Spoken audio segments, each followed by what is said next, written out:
Seigneur mon âme et n'oublie aucun de ses bienfaits. Sainte Philomène.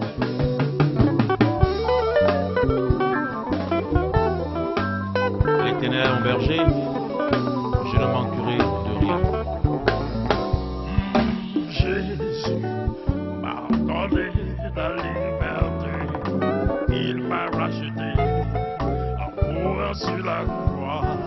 Jésus m'a donné la liberté par son sang. Amen. Jésus m'a donné la liberté, il m'a racheté en mourant sur la croix. Jésus m'a donné la Seigneur Marcel Agboton, liberté par son sang. c'est pourquoi je veux... Amis téléspectateurs, nous vous l'avons promis que dans cette émission désormais nous allons partager. Nous aurons des moments de partage sur la parole de Dieu, sur des thèmes donnés. Le chrétien n'est pas fait seulement pour danser, louer le Seigneur tout simplement, mais écouter et partager aussi la parole de Dieu. Et sur cette rubrique, nous allons inviter pour vous des consultants, des gens que nous allons appeler comme ça, des pasteurs, des hommes de Dieu, des acteurs du domaine dans lequel nous voulons évoluer en termes de discussion. Et aujourd'hui, pour commencer, nous recevons pour vous un pasteur. C'est un béninois, pratiquement, vous saurez pourquoi je dis ça, mais il est de nationalité italienne, le pasteur Luigi est notre invité et avec lui, sur quelques semaines, nous allons aborder un certain nombre de thèmes. Avec lui, il va partager avec nous ses connaissances en la matière. Mesdames, Messieurs, bienvenue à chacun et à tous dans cette rubrique qui vise donc à apporter un plus à notre connaissance. Alors, pasteur, bonsoir. Est-ce que je vous ai bien présenté? C'est bien le pasteur Luigi? Très bien, vous avez 20 sur 20 là. Merci beaucoup, pasteur. Alors, si je dois dire pasteur Luigi, si je devais savoir autre chose, qu'est-ce que vous aurez pu me dire? Bon, je suis missionnaire depuis une vingtaine, 20, 25 ans en Afrique. J'ai travaillé au Togo, je travaille ici depuis quelques années. On a bourlingué, comme on dit, un peu partout. On a fait du travail au Burkina Faso, en Côte d'Ivoire. On a implanté des églises dans différents endroits. Mais je suis là depuis 5 ans. Et j'apprécie l'œuvre que Dieu nous a donnée, mon épouse et moi, et d'autres missionnaires ici à Cotonou. Alors nous sommes heureux de vous avoir sur cette émission, Gospel Celebration, où nous parlons musique, où nous allons parler également parole de Dieu. À votre suite, il y aura certainement d'autres hommes de Dieu pour nous entretenir sur d'autres thèmes. Aujourd'hui, pasteur, nous allons parler de la Pâque. Il y a quelques jours, nous avons célébré la Pâque, la résurrection du Seigneur Jésus-Christ. Mais quelles sont les origines de la Pâque et quelle est son importance? Ok, je crois que pour comprendre quelque chose, comme vous venez de le dire Alain, il faut aller à la source, retourner à l'origine. Et la Bible est un livre assez particulier, parce que c'est un livre entier d'une part, mais en même temps fractionné. Bon, si on devait rentrer en théologie, on appellerait ça des dispensations, des périodes de temps où Dieu a traité avec l'homme d'une manière particulière, le responsabilisant d'une manière particulière, et lui-même s'engageant Dieu d'une manière particulière. Mais il y a un fil rouge, en tout cas un des fils rouges de l'Ancien Testament, puisqu'on va parler de la première Pâque qu'il y a eu en Exode 12, c'est ce qu'on appelle les types. Les types qui typifient justement Christ qui devait venir. Et la Pâque d'Exode 12 que les Juifs ont prise pour la première fois lorsqu'ils s'apprêtaient à sortir d'Égypte, la nuit même, Moïse leur a donné cette nouvelle recommandation, ce nouvel ordre qui allait ponctuer leur année, puisque le mois dans lequel ils ont fêté la Pâque devenait maintenant le premier mois de leur année civile et religieuse, puisque tout était confondu, afin que la Pâque soit comme un point donné, un point marquant pour chaque année qui allait commencer. Donc l'origine, eh bien, on la retrouve dans Exode 12, où lors de la dernière plaie qui allait s'abattre sur l'Égypte, Pour décider, Pharaon a laissé partir les enfants de Dieu. décidément, voilà, il devait enfin laisser les enfants de Dieu partir. Dieu va utiliser maintenant quelque chose qui est assez terrible. L'ange de la mort va venir et les premiers-nés, et c'est là où c'est intéressant, les premiers-nés des enfants d'Égypte, tout comme les enfants des Juifs aussi, les premiers-nés des enfants juifs, eh bien, pourraient mourir aussi. Chose que pendant les 9 premières plaies, on n'a pas vu. Il n'y avait que les plaies qui atteignaient les Égyptiens, mais la 10e plaie, maintenant, peut aussi atteindre les Juifs. c'est-à-dire le peuple élu de Dieu. Donc il y a ici une leçon très importante. Cette leçon, c'est qu'il y a universalité de problèmes. Maintenant, Dieu est en train d'établir une chose qui est très claire. Tous ont péché et sont privés de la gloire de Dieu. Ce n'est plus question, excusez-moi, égyptienne, si on peut le dire. Non, absolument pas. Et être juif n'excluait pas le fait que cette sentence de condamnation pouvait aussi peser sur les premiers-nés des juifs. Donc, c'est assez intéressant. Les premiers-nés parlent de quoi? Ça parle de cette vieille nature pécheresse que nous avons tous. J'ai communément l'habitude de dire, quand j'évangélise par exemple, que nous ne sommes pas pécheurs parce que nous faisons des péchés, mais nous faisons des péchés parce que nous sommes pécheurs. Un manguier fait des mangues parce qu'il est manguier. Même s'il n'en faisait qu'une de toute sa vie, il prouverait qu'il est manguier. Chaque espèce produisant des fruits selon son espèce. Exactement. Et donc nous avons hérité d'Adam et Ève cette vieille nature de péché qui fait que nous péchons. Et donc cette nature de péché, Dieu doit la crucifier afin que maintenant nous puissions recommencer une nouvelle vie avec lui.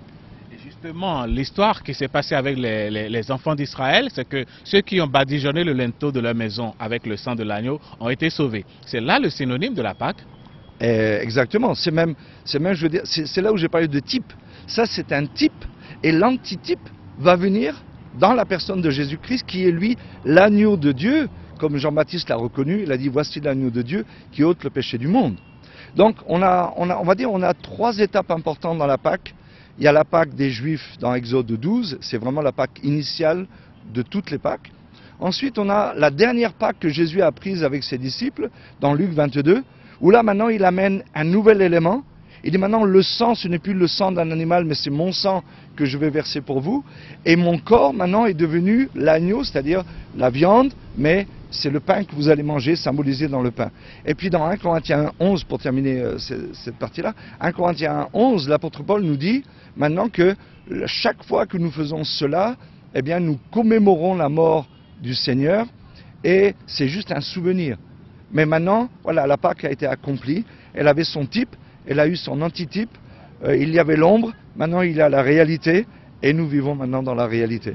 Et oui, nous vivons dans la réalité et le Seigneur l'a dit, chaque fois que vous le faites, faites-le en mémoire de moi. Alors, pasteur Luigi, cela m'amène à vous poser la question de savoir, mais aujourd'hui, tout le monde dit, nous sommes dans la modernité, la modernisation et tout le reste, nous sommes au 21e siècle. Comment est-ce que la Pâque peut-elle s'appliquer à nous autres qui vivons aujourd'hui et qui croyons en Jésus-Christ? Alors, je pense qu'il faut faire la part des choses. Le message doit être identique. Les méthodes pour propager le message peuvent changer du matin au soir. Les méthodes sont juste faites pour être changées, justement. On utilise un micro, on utilise la télé, on utilise les médias, on utilise les satellites, on utilise les journaux, on utilise des podiums, on utilise toutes sortes de choses technologiques et modernes aujourd'hui, choses que les disciples n'avaient pas. Mais le problème n'est pas là. Le problème est-ce que le message qui correspond à la pensée éternelle de Dieu est véhiculé proprement et correctement? Donc, pour répondre à la question, oui, la Pâque est d'une importance primordiale pour nous. Non pas que nous y attachions la même importance que les Juifs. Les Juifs commémoraient la Pâque de façon presque littérale. Ils tuaient un animal, ils en versaient le sang, ils en mangeaient la chair, etc. etc. Nous, vous l'avez très bien dit Alain, l'apôtre Paul le dit dans 1 Corinthiens 11, il dit « Faites ceci », c'est Jésus qui le dit, mais Paul rapporte ces paroles, « Faites ceci en mémoire de moi à chaque fois que vous le ferez, jusqu'à ce que je revienne. » Maintenant, c'est important, pourquoi? Parce que nous nous souvenons de quoi, justement? Puisque c'est un souvenir, un mémorial. Nous nous souvenons de quoi? Vous avez parlé du sang qui a été mis sur les montants et sur le linteau des portes. Effectivement, ça c'était l'universalité de la solution maintenant. C'est-à-dire que les Juifs ont été sauvés de l'ange de la mort, pas parce qu'ils étaient meilleurs que les autres, pas parce qu'ils n'avaient pas péché, pas parce qu'ils avaient confessé tous leurs péchés, pas parce qu'ils ne doutaient absolument pas, mais simplement parce qu'ils avaient mis leur foi dans la parole que Dieu leur avait donnée. De la même façon, ça nous rappelle, nous, que la solution que Dieu a préconisée pour les hommes, c'est l'agneau de Dieu qui a été moulé il y a 2000 ans en arrière. Mais j'aimerais vous surprendre peut-être avec ça. Mais dans Apocalypse 13 au verset 8, autant que 2 Pierre chapitre 1 verset 19 et 20, Jésus est présenté comme l'agneau de Dieu immolé avant même la fondation du monde. Justement. Et là, c'est ce qui m'amène à vous poser la question, mais si les Égyptiens aussi avaient eu l'information selon laquelle il fallait badigeonner le linteau des portes avec le sang de l'agneau, n'y aurait-il pas eu des Égyptiens sauvés? Absolument. Puisque la solution n'était pas dans le mérite de l'homme, mais dans la foi qu'on met dans la solution préconisée par Dieu. Aujourd'hui, c'est la même chose. J'ai l'habitude de dire encore une fois que les gens ne vont pas aller en enfer parce qu'ils ont fait le mal, puisque Jésus a payé pour tous nos péchés. Les gens vont aller en enfer parce qu'ils refusent la solution préconisée par Dieu, qui est Jésus-Christ, le Sauveur du monde. Et les gens ne vont pas aller au paradis parce qu'ils font des bonnes choses, ils sont méritants, mais ils vont aller au paradis sur la même base, c'est-à-dire ils ont accepté la solution que Dieu a préconisée. À la différence des Égyptiens, nous pouvons dire alors que ceux qui nous écoutent, ceux qui nous suivent aujourd'hui, ont l'information. Parce qu'en son temps, Moïse avait rassemblé juste les enfants de Dieu pour leur porter l'information. Mais aujourd'hui, sur la place publique, tout le monde est invité à accepter Jésus-Christ, n'est-ce pas? Bien sûr, nous n'avons pas, nous, Église de Jésus-Christ, nous n'avons pas le même mandat que le peuple juif élu représentatif en tant que nation de ce que Dieu peut faire avec une nation et avec des hommes. Nous avons reçu un autre mandat, celui effectivement de prêcher l'évangile à toute la création.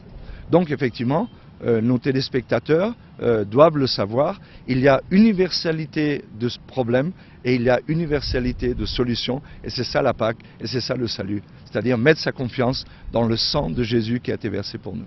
Pasteur Luigi, j'aimerais tellement qu'on continue cet entretien, mais ce sera certainement une prochaine fois. Pour résumer, pour un dernier mot, qu'est-ce que vous allez dire à nos téléspectateurs aujourd'hui? Eh bien, je dirais que la Pâque est déjà passée, mais la Pâque, c'est une vérité. Et la vérité, elle est intemporelle. Donc, la vérité véhiculée dans la Pâque, c'est que Christ est le Sauveur du monde et qu'il est notre Sauveur personnel parce qu'il a versé son sang. Et de plus, il dit « mangez ma chair », comme les Juifs ont mangé la chair de l'agneau. Et nous, c'est la parole de Dieu, car Dieu est la parole, et la parole, c'est Jésus. Donc, voilà, nous avons tout ce dont nous avons besoin. Le sang qui nous sauve, nous purifie de tout péché, et la parole de Dieu, qui est la nourriture pour notre âme, pour tous les jours de notre vie. Ah, que c'est merveilleux, chers amis téléspectateurs, vous l'avez compris, Jésus-Christ est la solution universelle au problème universel du péché. Alors aujourd'hui, si vous avez écouté cette parole, notre invitation serait de faire l'expérience avec Jésus-Christ. Et nous allons prendre congé du pasteur Luigi. Pasteur Luigi, merci beaucoup. Je vous en prie. Vous serez notre invité sur un certain nombre de thèmes sur cette émission. Donc la semaine prochaine, vous promettez d'être là? Absolument. D'accord.